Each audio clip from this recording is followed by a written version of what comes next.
So you need to compress the signal by 3 times without changing the amplitude of the signal. So how the signal is going to appear?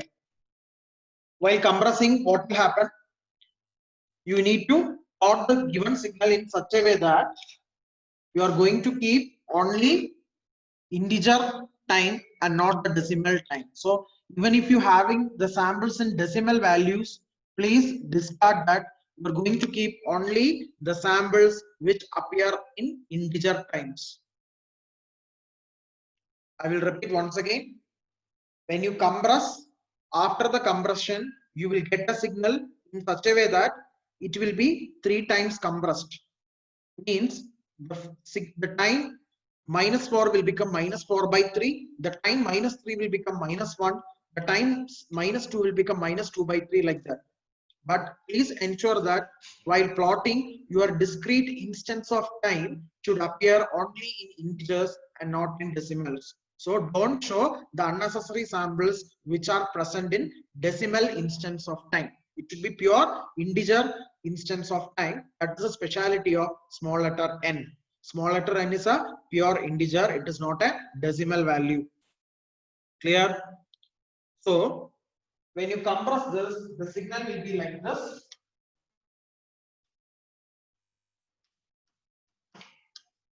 Since the signal that is plotting at -4, it will become -4 by 3. -4 by 3 is a fraction or it is a decimal, so you can't take that particular sample. Whereas the signal that I have plotted here, that is -3 by 2, it is appearing at where? It was appearing at -3 before, but now after compression, it will appear at -1. So the same sample, the same amplitude you will be taking at -1. Clear? But what about the samples that you have plotted at -2 and -1? It will be at -2 by 3 and -1 by 3. Again, that are decimal values and we need to discard those. And kindly note, there is no signals at 0. It is at origin itself. So there is no amplitude at n is equal to 0.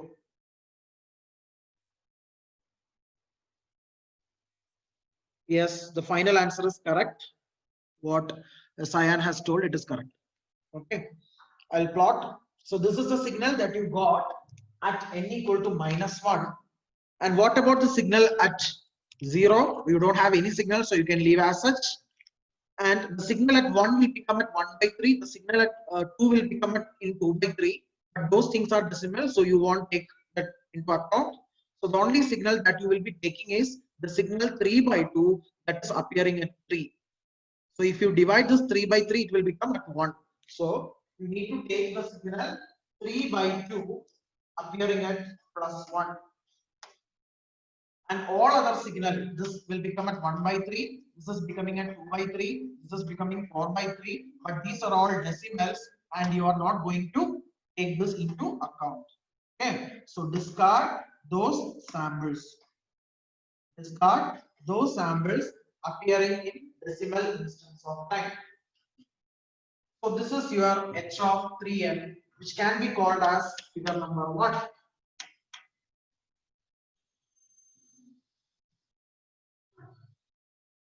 So please keep it in mind. Whenever you are scaling a given signal in x-axis, that means either compression or expansion, you are not going to take all those samples which are appearing in decimal instance of time. You need to access the samples in integer instance of time only, because this is a discrete time signal. Discrete time signal is nothing but a signal that will be appearing in discrete instance of time n, provided that n is a integer, either positive or negative. Now, what about figure number 2?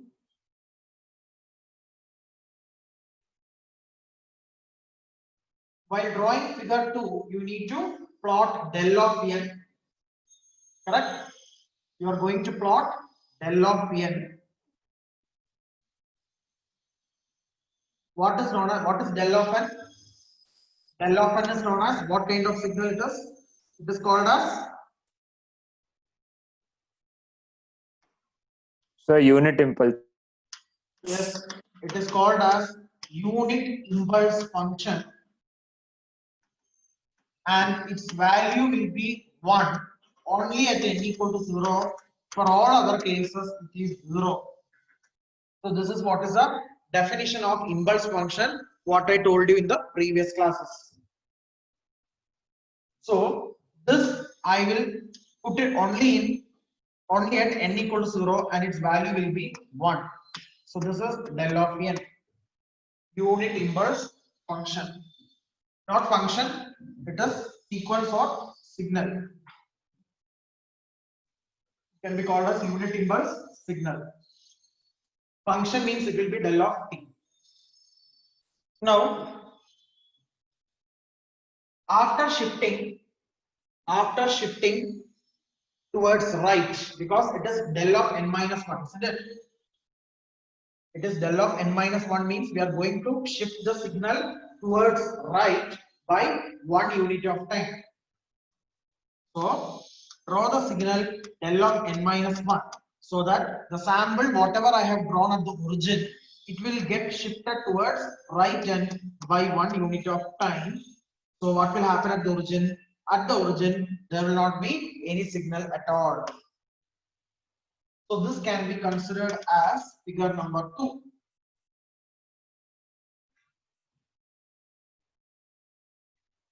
Now we need to multiply the two figures. Take the two instants of time, plus 1 and minus 1. The only possibility that we can take here is plus 1 and minus 1, because for all other instants of time, the signals are not valid or it is 0. So at the minus 1, here you have minus 3 by 2, but here do we have any signals at minus 1? It is 0. So minus 3 by 2 into 0 will be 0. So there is no signals at minus 1. Similarly, there is no signals at n equal to 0. And coming to positive 1, we will have 3 by 2. And what about the signal here? It is 1. Isn't it? So 3 by 2 into 1 will be 3 by 2. So when you multiply the two figures, the final plot x of n will have only signal appearing at plus 1 and the amplitude is 3 by 2.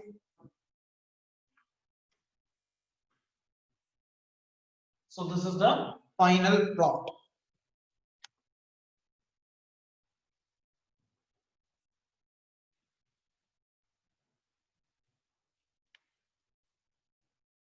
Kindly take down. If any doubts, please feel free to ask. So could you please explain the figure 2, sir? What I need to re-explain, which part? So the figure 2. Figure 2, fine. That is, we need to plot del of n minus 1. But before plotting del of n minus 1, we need to plot del of n. Del of n is called impulse function or impulse signal. The peculiarity of unit impulse is that it will exist only at the origin. So at the origin, you have marked the amplitude as 1. So this is your del of n. This one is your del of n. After drawing del of n, we have to draw del of n minus 1. So to draw del of minus 1, what I will do is, I will shift this impulse towards right side by 1 unit of time.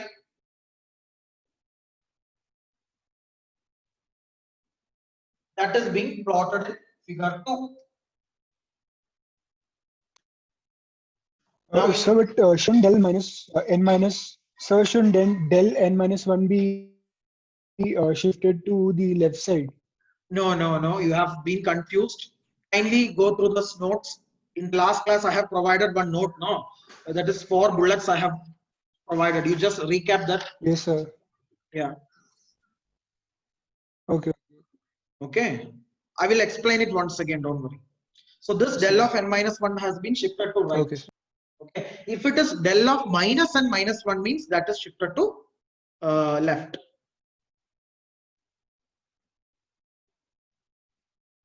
So I will rub this and I will explain his doubt once again. Don't confuse.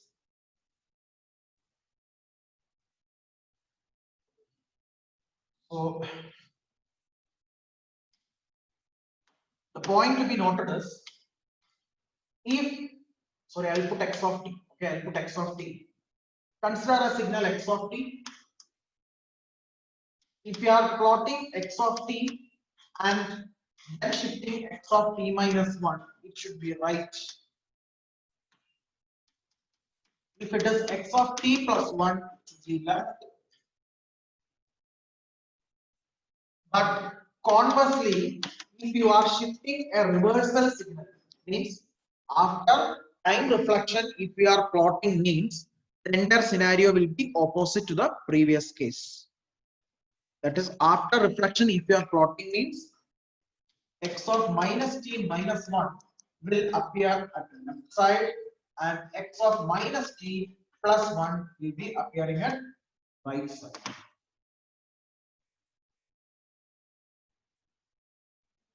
Now, is this clear? This you need to study. Don't confuse. Okay.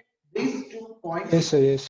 These 2 points you need to by heart, and then you need to approach the problems accordingly.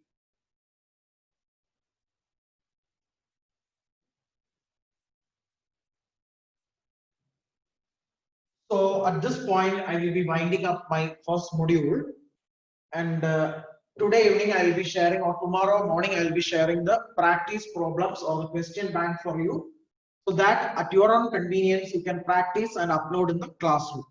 Okay, but there is no marks for that, but for your practice or for the revision for CIE 1, you can practice and upload the problems, and one day I will spare for that. After everyone has completed, I will spare one class for that to discuss the doubts.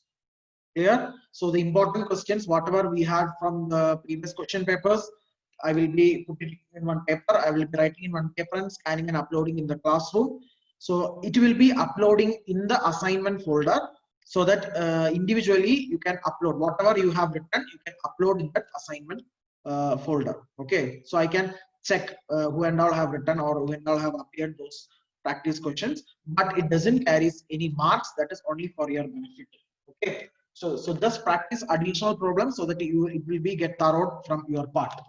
And later I will give 2 assignments, so that carries the marks according to the curriculum. But this particular thing, this is only for your practice, because since this is a numerical problem, you need additional practice. So then only it will be get thorough from your side. Okay, so that is why I am giving some additional problems from all these topics, whatever I have discussed till module 1. So you can have your own time and practice and upload those answer sheets individually in the classroom. But don't upload in the stream. Means whatever we are discussing, I mean, I am putting the attendance and all. No, in that window you are not going to upload. Okay. There is a classwork tab. There you will have a folder. So in that only you are going to upload the scanned PDF. Okay, you work out in your own lecture note, scan it and upload in that particular folder, so that it should not be visible to others. Okay, it should be visible only to the teacher. So don't upload anything in the stream. Stream means this is open. Okay, the other one, it will be get only to the teacher. Fine. Any doubts?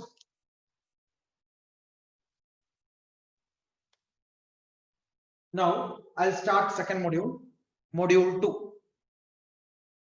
So this is 15th hour. So actually we are supposed to complete it within 9 hours, but I have taken 15 hours. But still, I think it is fine. I have touched all those important parts in the first module. I have completed the syllabus. If any doubts means, please feel free to ask. No issues. Okay. I know I'm a little bit fast, but the thing is that the syllabus is entirely vast. When you come to third module and fourth module, it will take more time to complete one problem. That is why I'm a little bit fast. But whenever you feel that I'm a little bit fast, kindly remind me, sir, please slow down. Okay. Then I will slow it, so that you can take down the notes. You can clear the doubts instantaneously. No need to wait for the next class and down. Okay. Instantly you can clear the doubts. But please tell me at the particular point of time that, sir, you are fast. So I will be pausing and then I will explain the same thing again and again. N number of times you ask, I will clear. Okay, no issues. But you just remind me, please explain the one once again, sir, or please pause. Okay, so that I will let you free for a few minutes to think or few minutes to take the notes. Now module 2.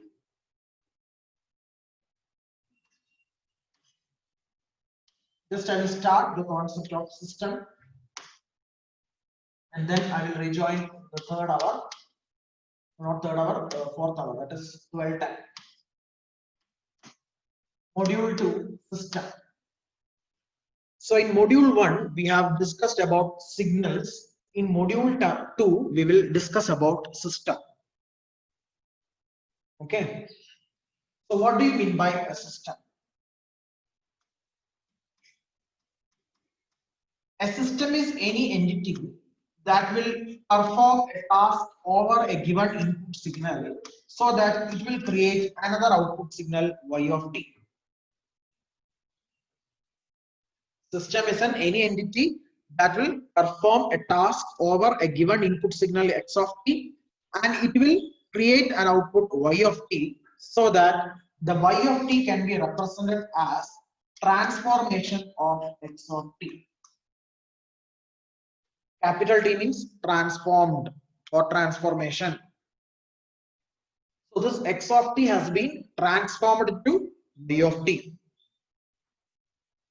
Some features, some characteristics of the input signal has already transformed or changed so that it is producing a new output signal, that is y of t.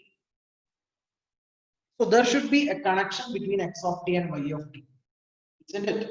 There should be a relation between x of t and y of t. So always that can be modeled mathematically. So that relation between y of t and x of t can be modeled as a mathematical equation. By any sort of equations, you will be able to express that relation between the output and input signal as such.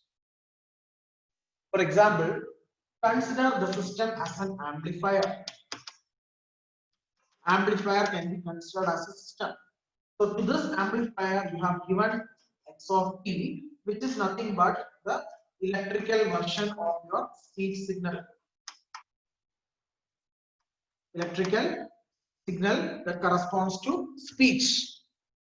So whatever that you are telling, you will have a microphone in your laptop, isn't it? So that laptop will be converted, that microphone will be converting the signal, that is a speech signal, to the electrical signal, and you will have an amplifier. Okay, and that amplifier will boost the signal, and then it is transmitted through a system, so that n number of audience who is sitting in the gallery can able to hear your speech, because otherwise the speech is having low quality, it is having a feeble noise, it is having a very less strength. So you need to amplify the signal or strengthen the signal such that its amplitude will increase by a times. Its amplitude has been increased by a times so that the output signal y of t will become, the output signal y of t will become a into x of t.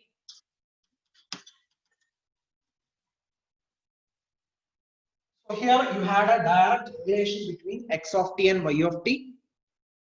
So what the system performs? The system has multiplied the signal x of t with a gain a. So a can be called as gain or a scaling factor. Clear? So a scaling factor has been multiplied with the input signal x of t so that you get a proper output y of t. So this is the task that is performed by the amplifier. Similarly, if you change the system to some other system, then need not necessary that you should get the same output, you will get another output like z of t. So whenever the system changes, accordingly the output signal will also change. Clear?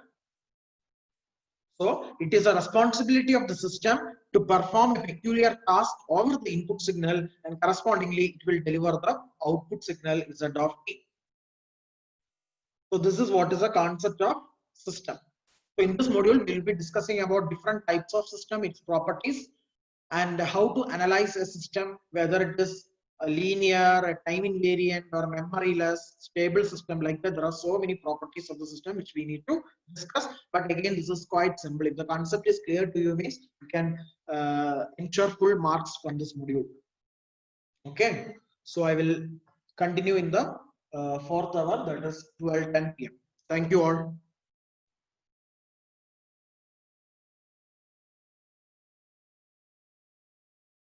Thank you.